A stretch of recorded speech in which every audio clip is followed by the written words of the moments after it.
I forgot to. I should play music or something. And this is dead. So we'll use something else.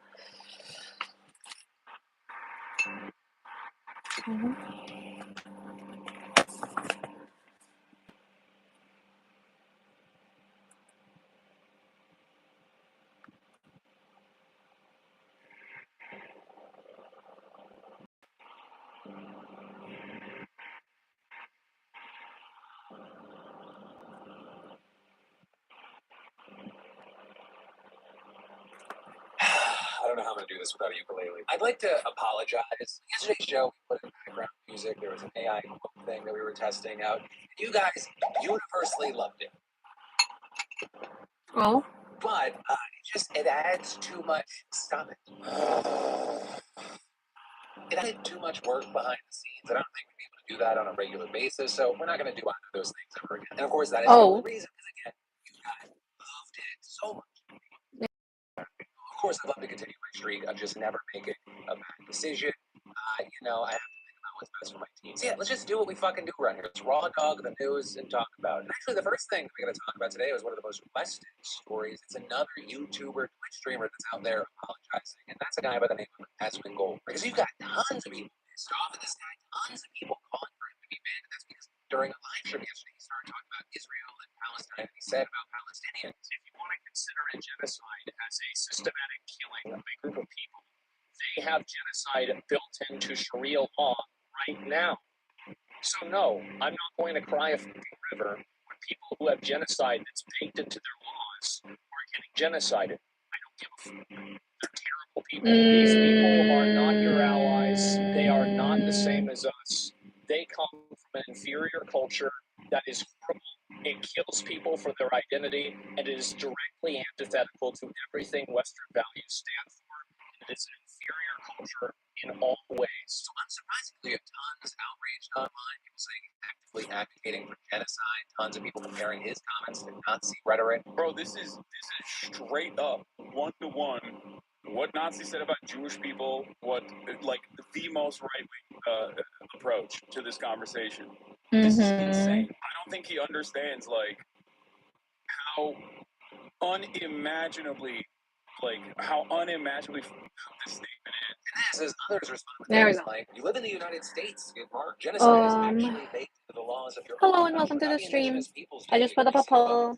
I'm just here to sort my jewelry. Level of moral depravity to say this shit. I don't even understand how it's possible. Right there, tons of people joining Twitch's terms of service that his comments may have broken, and others think that Twitch ban isn't even enough in terms of repercussions. According to his OTK network and saying things like, if I were an OTK, I would leave so fast as long as he is one of the owners. Adding, I'm crazy about deplatforming people, but we just watched a bunch of human beings get burned alive, and this miserable piece of shit is calling them inferior. With all this, for his part, Aspen Gold actually ended up calling into Hassan's stream and criticized him where they discussed all of this. The conversation going a few hours long, going back and forth in the context. That's crazy. What do you guys think about all that? In the description, you had them saying things like, you don't think that I support it? I don't. I think that, no, I don't think you support Israel, but I think you say that, Palestinians are immoral. It's so weird that I feel like this got a little smaller. I think not only because earlier you could see my face. I do think that. And this one. This thing. Pretty. Like, how can you be in support of a culture that tells people that they can't be who they want to be? It's not defensible, but I think most people, including the Palestinians, queer. Hope you guys are having a good day. Let me know if you have any questions. I love this. This is from Reflect. 2024.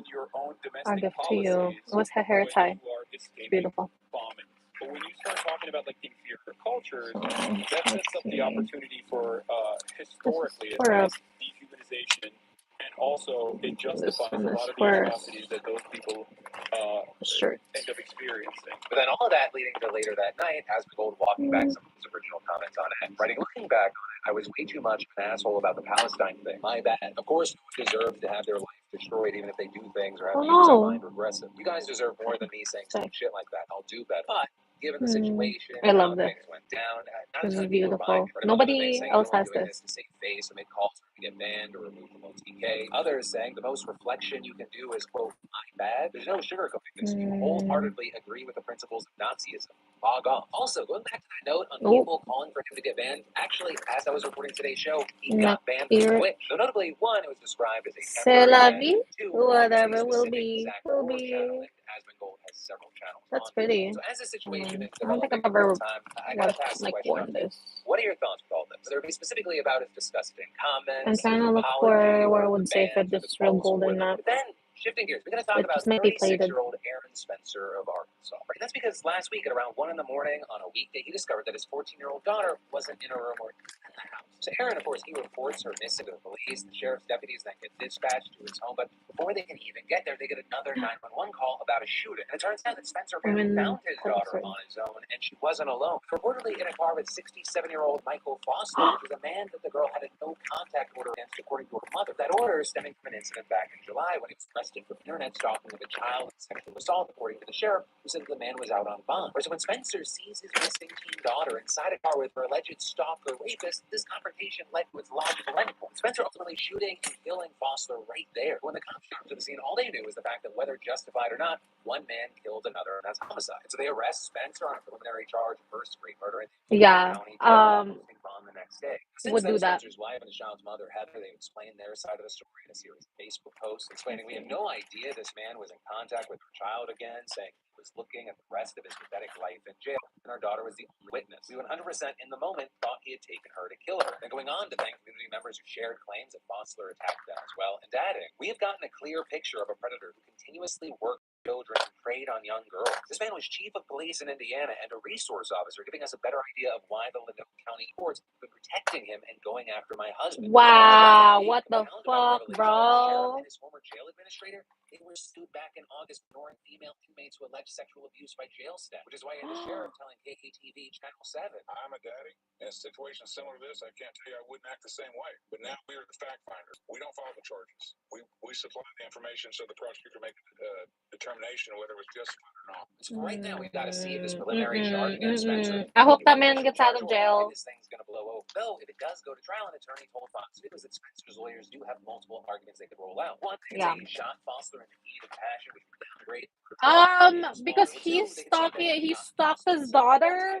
He literally stalked that guy that he shot was stalking his daughter and was an old ass man and was in a position of power and is also accused of multiple crimes allegedly against female inmates in his prisons. I think it was justified. Himself or his daughter. By the way, he and his wife are going to need the money to retain a lawyer, which is also why they're fundraising online. There, according to Heather, GoFundMe took down their page and returned the money to their donor. So the GoFundMe spokesperson saying that its terms of service prohibit fundraisers that raise money for the legal defense of anyone formally charged with an alleged That's petty. petty. So now the family is accepting donations through Venmo and Cash App instead, though most recently Heather said that even Cash App's denying transactions for unspecified reasons. So then, just horrifying news, these guys pretended to be utility workers to get into an elderly couple's home before then binding them in duct tape, killing the husband, and robbing. With us now learning that this whole situation kicked off last Thursday at around 10 o'clock at night in a suburb outside of Detroit, with the local sheriff's department releasing ring camera footage shows two men wearing yellow vests and face masks saying DTE, which is an energy company based in Detroit, and saying that they were there to check for gas. But I mean, they had a clipboard with a form that had the company's logo, Is this an earring? badges. Yes. And as far as the homeowners, they were Shayne Murray and his wife, both in their early 70s. Notably, they owned a local jewelry and pawn shop, with the police saying that may have something to do with why they were targeted. But on that Thursday, according to the authorities, the couple turned them away that night. With the fake utility worker saying, that's fine, we'll be back in the morning, and back they came. Friday at 10 a.m., they show up again. With this time, Mr. Murray signing the paper and showing the two men into the basement. The prosecutor saying that these two fake workers, they quickly returned upstairs alone and asked Mrs. Murray where they could find money and jewelry. With them reportedly duct taping her wrists and ankles and hitting her, she began to scream. And after they took her watch and there it is. left in a white pickup with the DTE logo on it, and Mrs. Murray was able to free herself enough to call 911. Unfortunately, when the authorities got to the house, Mr. Murray was found dead in the basement with his wrists and ankles duct taped. His injury is so gruesome that the sheriff's office said it was unclear whether he had been shot or beaten to death. And as for his wife, nothing. Hospitalized though, otherwise she is okay. This is a piece that's supposed to remind me of a memory, and I don't remember what that memory is. So it stays. It's kind of sad. I don't remember what it was, but I'm keeping this. This is something from California. I've had for over 10 years. It was already old when I got it 10 years ago, so I guess it's extra old now. And from there, the manhunt started. Vintage. Releasing the ring footage and the photos from Thursday night. And one of them, Carlos Hernandez, was arrested in Shreveport, Louisiana on Saturday after being spotted traveling south. Facing charges of felony murder and unlawful imprisonment. And it turns out he was also wanted in Ohio on unrelated warrants for armed robbery. And then, as far as the other guy, yesterday the local sheriff's office said they arrested him about 30 miles south of where the crime happened. So I call him the other guy because as of yet they haven't released his name. You know, with all this, one of the reasons we're talking about this today is something that ATE said when they released the statement, where they expressed sympathy for the victims, but also they warned people that they will always notify them in advance before making a visit to their homes. We're trying to get the word out that it is rare for their employees to need to enter a home, and adding the customer should always ask for a photo ID badge before letting the employee do so. But ultimately, we'll have to wait to see what happens in the situation. But hopefully, these two monsters they get put away for life. But then, taking a quick break from the news, you know when you come across something that works for you, like really works for you, you just feel like the need to tell everyone you know. Well, that's how I feel about the fantastic sponsor of the PDS, Z-Biotics. I no longer feel stuck choosing between a great next day free alcohol. The Z-Biotics free alcohol probiotic is the world's first genetically engineered probiotic invented by PhD scientists to tackle mornings after drinking. Alcohol, it gets converted into a toxic byproduct in the gut. And that byproduct is a big reason why you feel so good. Free alcohol produces an enzyme to break this byproduct down. It's designed to work like in your gut where you need it most. So just drink this probiotic before drinking alcohol. Drink responsibly and get a good alcohol is Trump, Fox News, and Joe Rogan. Starting with the news that Kamala Harris is going on Fox News and Donald Trump is pissed about it. Because yesterday, Fox News announced that Harris would be sitting down for an interview with Bret Baier this Wednesday that's set to air at 6 p.m. Eastern. And I know some of you might be thinking, okay, a presidential candidate's going on one of the single biggest networks. Groundbreaking. But it's actually a pretty big deal. Right? Top Democratic officials, they have long avoided Fox. In fact, President Biden hasn't even appeared once since taking office. But in recent weeks, Harris's campaign has made an effort to switch things up, with Tim Walz, for example, appearing on Fox News Sunday the past weekend. And all of this is part of the campaign's broader media blitz to reach different audiences and different voters. So with this, including a mix of more mainstream news outlets as well as less traditional media sources, including Alex Cooper's Call Her Daddy podcast. You know, with Fox News specifically, you might be going, well, who is she actually going to win over? It's 2024. She's not going to win over die-hard far-right Republicans. But here's the thing. According to research by Nielsen, more independent voters watch Fox News than CNN or MSNBC. And so there are potential votes to be pulled there, though, of course, this is a calculated risk on the campaign. You know, as a result of Harris being on Fox News, Trump is big man. But unsurprisingly, lashing out at Fox News in a series of Truth Social posts where he said that Fox, quote, has grown so weak and soft on the Democrats, constantly polluting the airwaves.